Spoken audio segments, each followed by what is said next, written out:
بسم اللہ الرحمن الرحیم۔ السلام علیکم معزز ناظرین۔ قدیم زمانے میں ایک طاقتور قوم تھی جسے قوم سبا کے نام سے جانا جاتا تھا۔ یہ قوم بڑی بلندی اور ترقی کی طرف گامزن تھی، مگر ان کے دلوں میں تکبر اور سرکشی نے گھیر لیا۔ وہ اپنی عظمت اور طاقت پر بہت ہی نازاں تھے اور ان کے دلوں میں اللہ کی طرف سے بھیجے گئے پیغام کے لیے کوئی جگہ نہ تھی۔ اس قوم کے درمیان حضرت نوح علیہ السلام بھیجے گئے، جو اللہ کے منتخب نبی تھے، تاکہ وہ انہیں سیدھے راہ پر چلا سکیں۔ حضرت نوح علیہ السلام نے قوم سبا کو اللہ کی عبادت اور نیک عمل کرنے کی دعوت دی۔ انہوں نے واضح طور پر بتایا کہ اللہ کی طرف سے آنے والا عذاب اس قوم کی نافرمانیوں کی وجہ سے ہوگا۔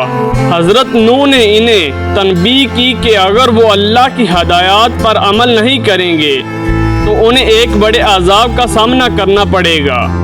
لیکن قوم سبا نے حضرت نوح علیہ السلام کی باتوں کو سنجیدہ نہیں لیا۔ ان کے تکبر نے انہیں حق کے سامنے جھکنے سے روک دیا۔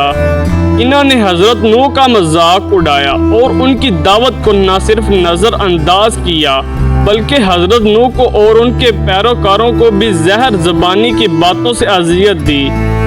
قوم سبا کی یہ نافرمانی اور گستاخی روز بروز بڑھتی جا رہی تھی۔ اللہ نے حضرت نوح علیہ السلام کو ایک خاص حکم دیا کہ وہ ایک بڑی کشتی بنائیں۔ یہ کشتی اس قوم کے عذاب سے بچاؤ کا ذریعہ ہو گئی۔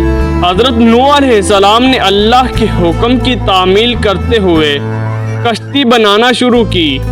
قوم سبا نے یہ منظر دیکھا اور کشتی بنانے کا مذاق اڑایا۔ انہیں یقین تھا کہ کشتی بنانے کا کوئی فائدہ نہیں اور وہ اپنے مادی وسائل اور طاقت پر یقین رکھتے تھے۔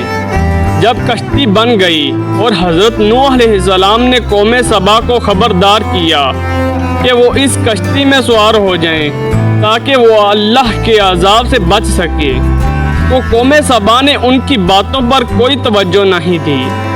اللہ کی طرف سے ایک وقت مقرر کیا گیا تھا جب عذاب نازل ہونا تھا، اور قوم سبا اپنی سچائی کی تصدیق کرنے میں ناکام رہی۔ پھر ایک دن اللہ کی طرف سے ایک شدید طوفان آیا، بارشیں تیزی سے ہونے لگی اور زمین پر پانی کا ایک سیلاب آیا۔ ہر طرف پانی ہی پانی نظر آنے لگا۔ قوم سبا اپنی طاقت اور وسائل کا بھرپور استعمال کیا، مگر وہ اس طوفان کے آگے کچھ نہیں کر سکے۔ حضرت نوح علیہ السلام کی کشتی پانی کی سطح پر تیر رہی تھی اور وہ اس میں ہر قسم کے جانوروں کی جوڑی موجود تھی جنہیں اللہ نے بچانے کے لیے منتخب کیا تھا۔ قوم سبا کے لوگ پانی کے بڑھتے ہوئے سطح کے ساتھ لڑنے کی کوشش کرتے رہے، مگر وہ ہر طرف سے پانی نے ان کا محاصرہ کر لیا۔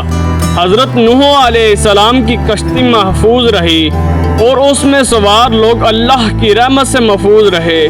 قوم سبا کے لوگ اپنی کشتیوں کے باوجود اس عذاب سے بچنے میں ناکام رہے۔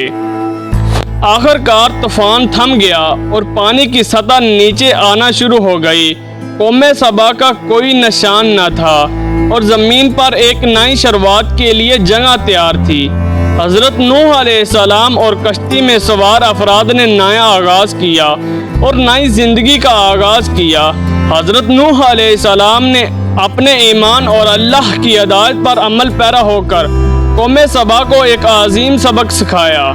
یہ واقعہ ہمیں سبق دیتا ہے کہ اللہ کی ہدایت اور اس کے پیغامات کو نظر انداز کرنا تکبر اور نافرمانی کی پاداش میں ہے، اللہ کی جانب سے آنے والے عذاب کا باعث بن سکتا ہے۔